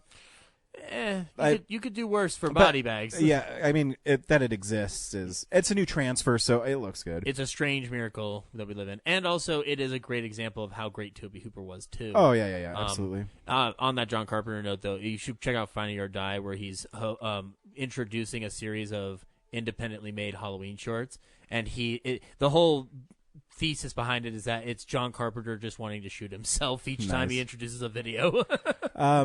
And then the last stuff I watched is my Cary Grant stuff. You just love that. You just love that man. I do. And it's fun because when I go to Barnes and Noble, they actually have the DVDs, and they're all like $5. So I'm like, meh. So I watched Night and Day, which is him playing Cole Porter. Out of all the ones I watched, it's probably my least favorite Cary Grant. Not that he's bad in it. It's just he's playing a real life figure too, and that's. Even the Lovely movie that they did a few years back isn't that great because it's how do you sum up Cole Porter? But that's nothing against Grant. No, he it's gives it his like all. the movie's fine. Yeah, it's just it's not a character you're necessarily like. Yeah, I'm Cole Porter. I'm going through. My grandfather doesn't like me. Yeah, it's kind of similar to how I feel about the Glenn Miller story that they're going to release with James Stewart, because they're putting that on Blu-ray in not too long after the holidays, and like it's fine. Jimmy Stewart's fine in it, but it's not my favorite Jimmy Stewart movie. No. I also watched. I think I watched 2 other ones. I watched Bringing Up Baby. Bringing Up Baby was the one that I saw on Facebook. Bringing Up Baby. I remember it a little bit. Clearly, you didn't. No, I mean before I watched it, and as I was watching the movie again, I started remembering the scenes. And the movie's brilliant. It is. It's goofy though. It is. It's really goofy, but really fun. Mm-hmm. Then we doing that. We're busting. Okay, buddy. We were busting across the street. Describe it to the people who've never heard of this, because I did it a couple weeks ago. But Bringing Up Baby is the story. Cary Grant plays an anthropologist, a paleontologist. I can't remember. I don't know. No, zoologist. He's a zoologist. Yeah, because that's how they get. Yeah. So he's a zoologist is building a brachiosaurus at his museum, and he's trying to get $1 million grant to help him finish his dream dinosaur exhibit or something like that. And he finally gets his clavicle for the brontosaurus in, and he has to go golfing with the lawyer of the lady who has all the money. And he meets Katharine Hepburn on the golf course, who you find out later is the niece of the lady who has all the money. And Katharine Hepburn is very zany in it, but she's really good. How many holes you want to play? Yeah.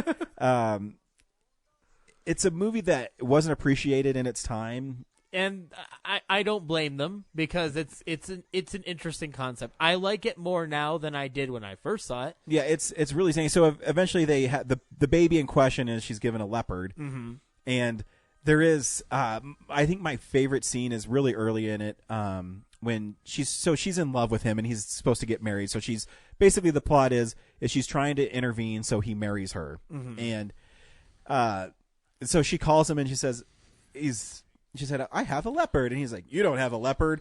And she says, she trips and falls, and what's her name? I forget. And he says, are you all right? Are you all right? And so she's acting like she's getting attacked by this leopard, and he comes running in like the hero Cary Grant is. And he's Cary Grant. It's the leopard that does it for me. It's not that the leopard's bad. It's just that it's like. But there's also like the funny scene where they're trying to sing the leopard to come down off the roof. That is kind of adorable. And the doctor in there says, "You guys are quacky. There's no. Oh yeah, there's a leopard right there." And one of those like 40s doubles like that. There's no leopard. What? Yeah, it's really fun. There's scenes in that, actually. It's interesting because that was an RKO production, and because Hepburn and Grant were there at the time, or at least Hepburn was. But a lot of the scenes with the leopard are special effect shots, because the leopard was trained, but like, it's a leopard. You don't want to kill Katharine Hepburn on accident. And she did get attacked by it. Yeah, so like, but there's a lot of special effect shots where it's literally a moment of splicing the film together. No different than when Emmanuel Lubezki splices together 2 different shots to make it still look like it's all in one shot for Birdman. So, like, they're all kind of it's a layered thing. But I'll have to send you a clip of this RKO documentary they did on the BBC. I'll just send that section.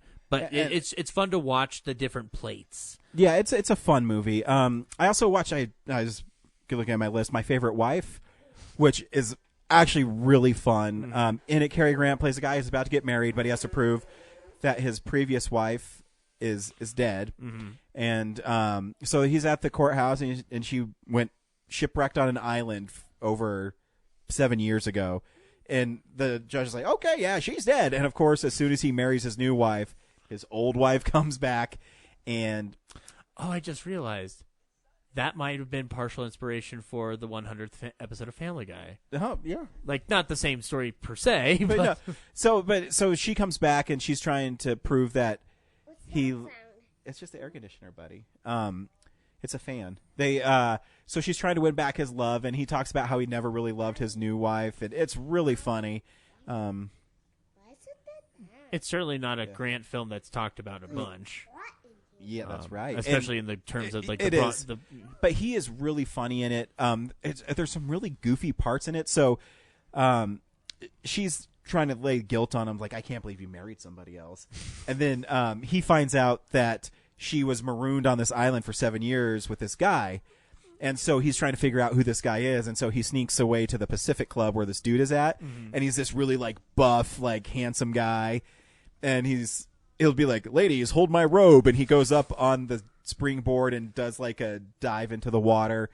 And later on, Cary Grant's at his office. And in his mind, he looks to the right, and there's, like, the dude swinging on a trapeze. Mm-hmm. And, like, he's supposed to be, like, super sexy. And then his wife comes in, and she says, don't worry, darling, here's the man I was marooned with, and it's like this really short, like, and then they end up seeing him. It's really funny. Oh God, this was a TCM watch that I've only seen it once. I don't remember it. Yeah, I mean, like I said, I got all these DVDs now. If you want to borrow them, I'm more than welcome to. Yeah, I mean, I'm actually tempted to join the Barnes and Nobles thing you got, so that I can grab some of the Bogart stuff they've got. Well, I can give you my phone number.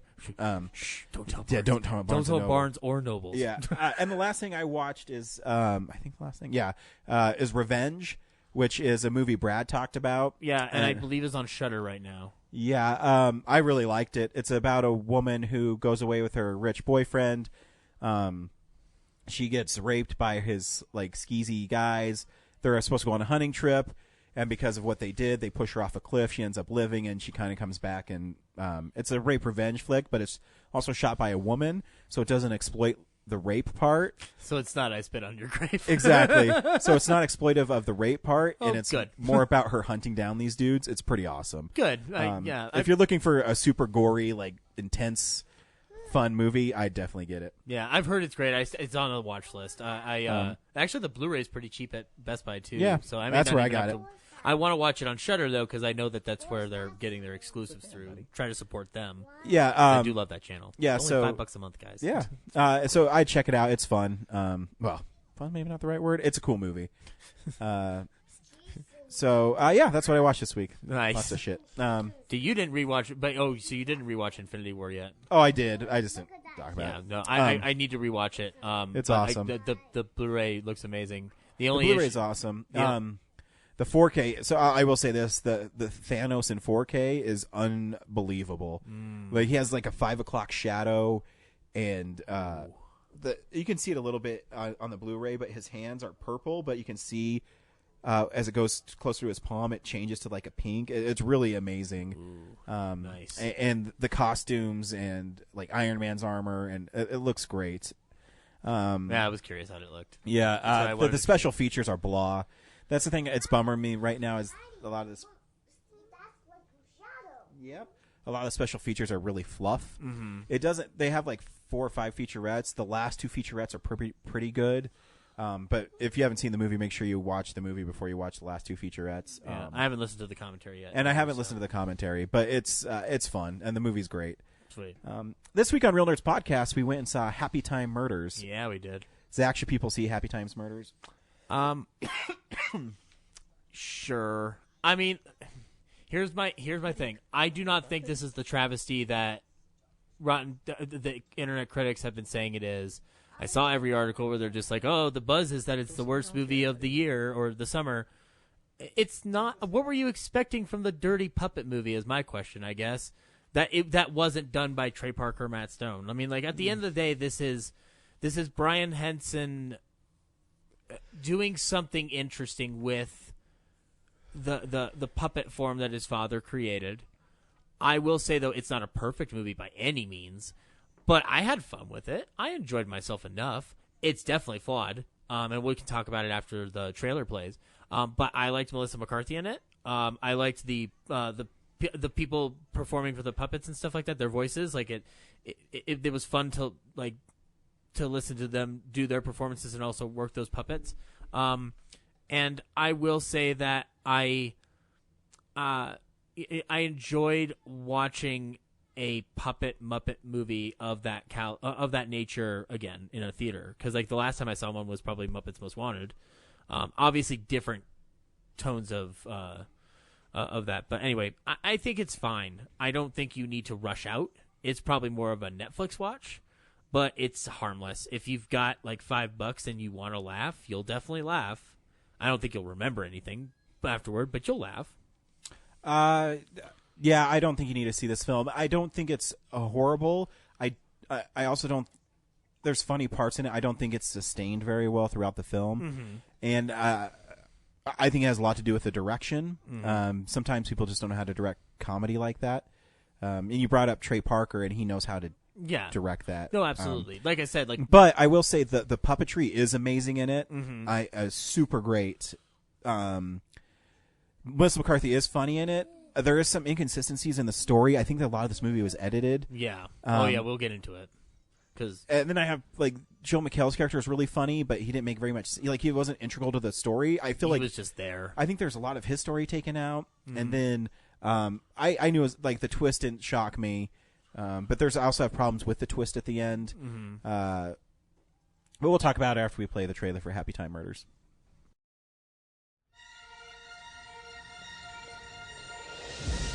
I love singing and dancing. Hiya, folks.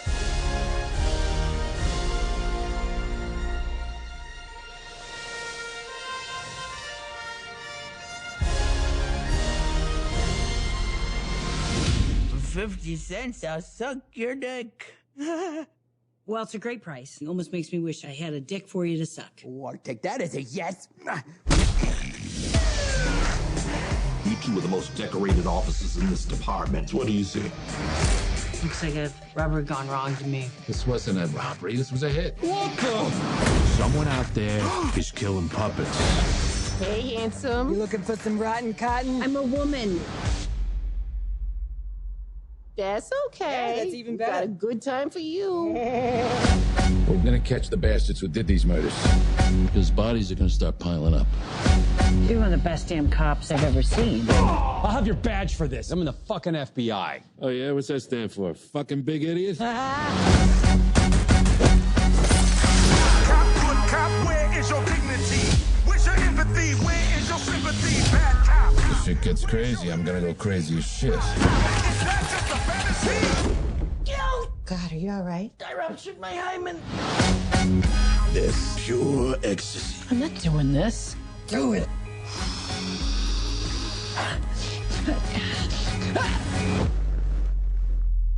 Oh, sorry about your dead human friend, Phillips. That is good shit. Well, fuck me. Maybe. Is Phil in? He's servicing a client. Is that what I think it is? Here I go. Here I go. Here I go. Here I go.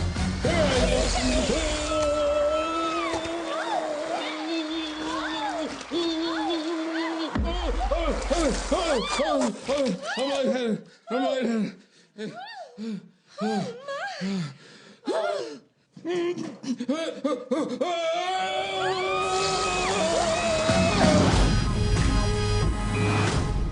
The Happytime Murders, puppets and people live together. And it's a racial allegory. Yeah, it's, people don't like puppets. Phil Phillips used to be a cop, and now he's just a private investigator because of something that happened in his past. Maya Rudolph plays his secretary Bubbles. Yeah, which she's pretty great in it. And I will say, in spite of how many jokes don't land for me sometimes, there's enough of them playing with that detective motif where I'm like, this is just adorable for some reason. That's what what I did like is I like the noir feel to it. Yeah. Where you get the narration, and it just when I say the direction's the problem is I think some of the jokes don't land because of the direction. So there's a part where it's in the Red Band trailer where the dolls are fucking, and then when he comes it's like silly string. And it keeps on going and going and going. And he stops, and then it goes again. Yeah, and it's fine, but it doesn't land as well. I think the problem is that with them being puppets, you're limited in how many angles you can really get. No, I get that, but I mean, like this, and it's definitely the editing is probably the biggest culprit here for me. And I think that falls on the director too, because as a director, you should be able to fill that in for comedy, and maybe there's not enough coverage. And some people just don't know how to shoot comedy. And I'm not taking. I think Brian Henson is a very talented person, but maybe directing isn't his forte. Well, he did do Muppet Christmas Carol and Muppet Treasure Island, and those are very well made. I think this film suffers from.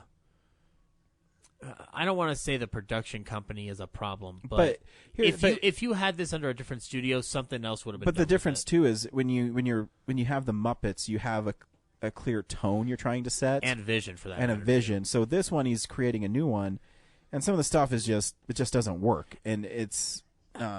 Part of my frustration with it is actually the script and not exactly. not so much Brian Henson, because the script was.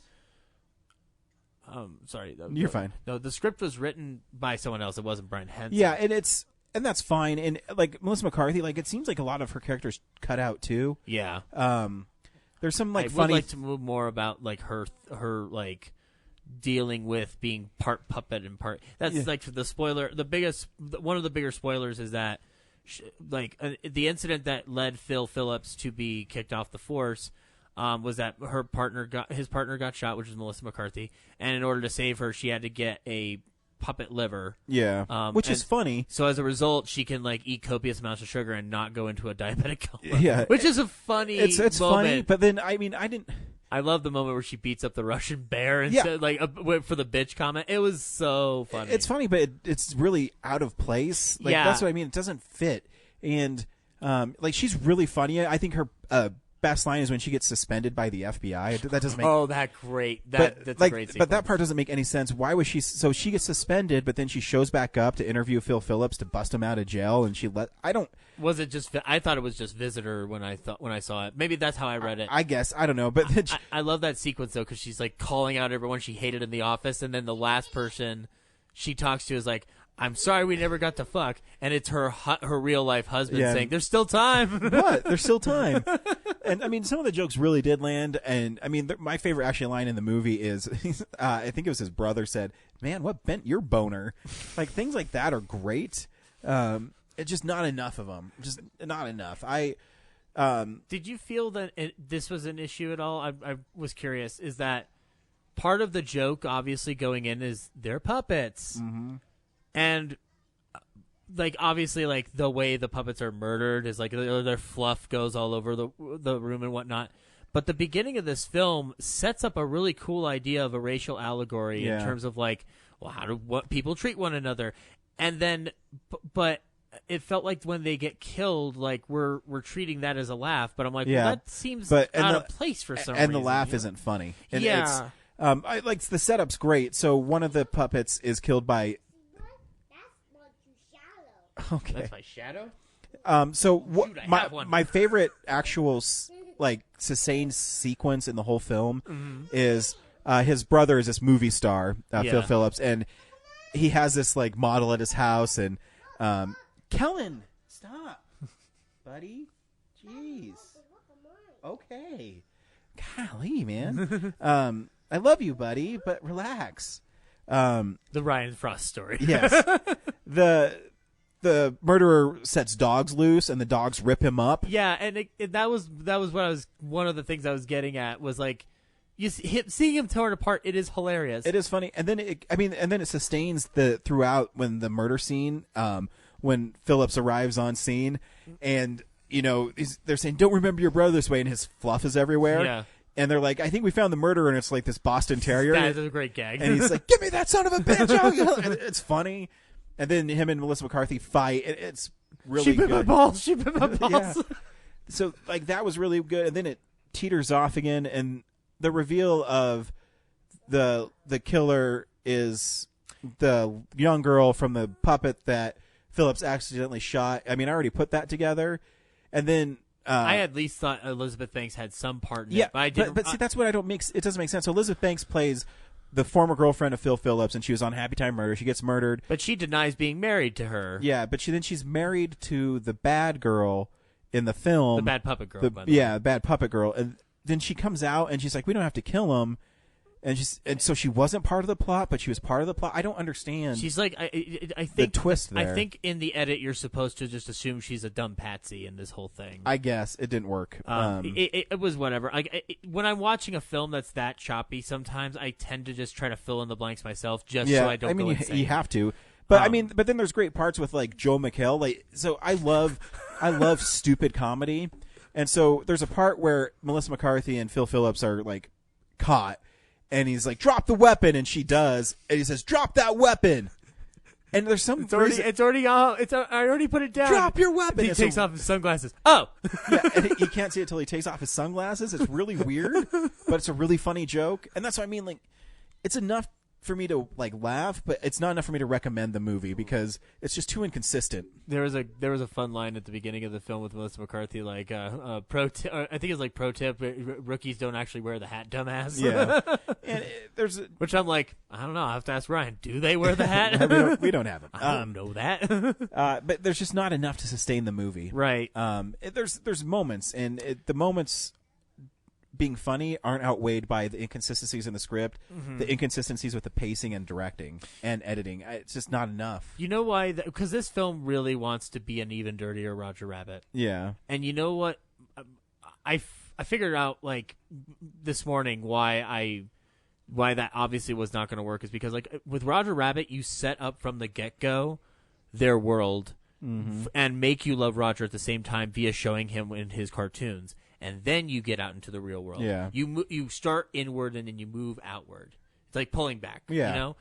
With this, we're thrown right into the world, and sometimes that works in film. Yeah. And a lot of times it actually does. Yeah. But in this case, I kind of feel like it didn't gel with me right away. Yeah, I agree. While I will say, though, it's interesting because the puppets are so well constructed, there are moments in this film where I felt genuine emotion for them. But it's so few and far between that it doesn't work for me as well.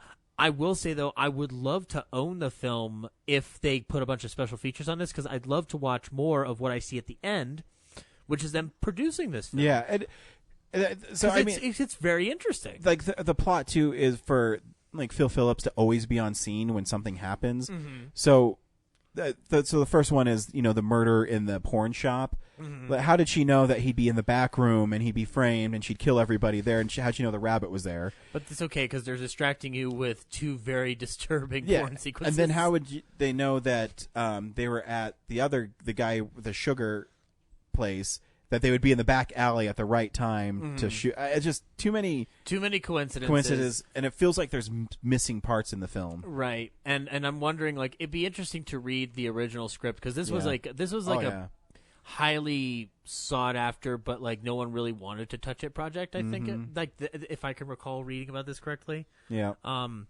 But I will say, like, despite all that we're saying, I applaud Brian Henson for doing the film because I'd rather he do this than anyone else in terms of who would handle these puppets because he at least knows how to make those puppets believable. Yeah, the one thing I can easily say is that those puppets are just as effective characters as the humans. Yeah, I mean, my favorite puppet was actually the vulture in the porn shop. I thought he looked really like it was just a cool looking puppet. Of course, man, we're NSA compliant. Yeah. And I really enjoyed. Actually, one of my favorite sequences was also the one that kind of like, it's one of the only moments in this film where I felt genuine emotion for the plight of the puppet movement. Is like this puppet singing and dancing outside of his office, and then these snobby, snooty douche kids just start kicking this puppet around.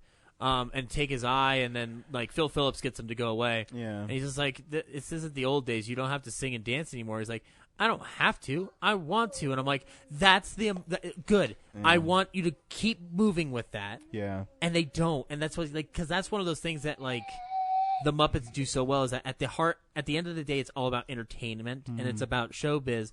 And I think with this world trying to be too real, it fumbles in that manner. Yeah. I will say though the kind of like the visual effects and kind of the way they shoot certain things is also interesting as well. I think like I said, Okay, we're almost done. Yeah, I say more or less. This is a Netflix thing. Yeah, I agree. And I mean, it will not ruin your life. This is not the travesty the internet saying it is. However, it's not of the quality that I guess I was hoping for. Yeah, it's all right. Yeah. Next week, I don't know what we're gonna do. Movies are garbage. So I'm thinking maybe a film explosion. I'll have to see what the other guys want to do. Maybe or Crazy Rich Asians. Or crazy rich Asians. So stay tuned for that.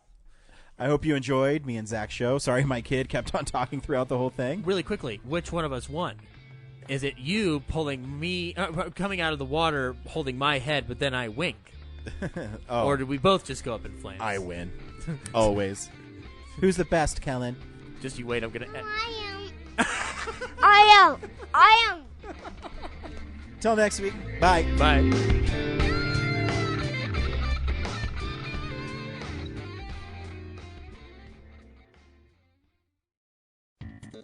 Thank you for listening to this episode of Real Nerds Podcast. Real Nerds Podcast is a production of Nebulous Visions Multimedia. Thank you to Sparks Mandrill and Plan 9 Studios for our kick-ass theme song. Also, if you're in the Denver area and you're looking for a cool place to see movies, we see them at the Alamo Draft House in Littleton and now also in Sloan's Lake. Thank you to Colorado Coins, Cards, and Comics for supplying us with all our comic needs, especially you, Andrew. You know who you are. And a big shout out to James's mom. I'm giving you an electronic hug that you can feel through the airwaves. Thanks for listening, and have a nice day.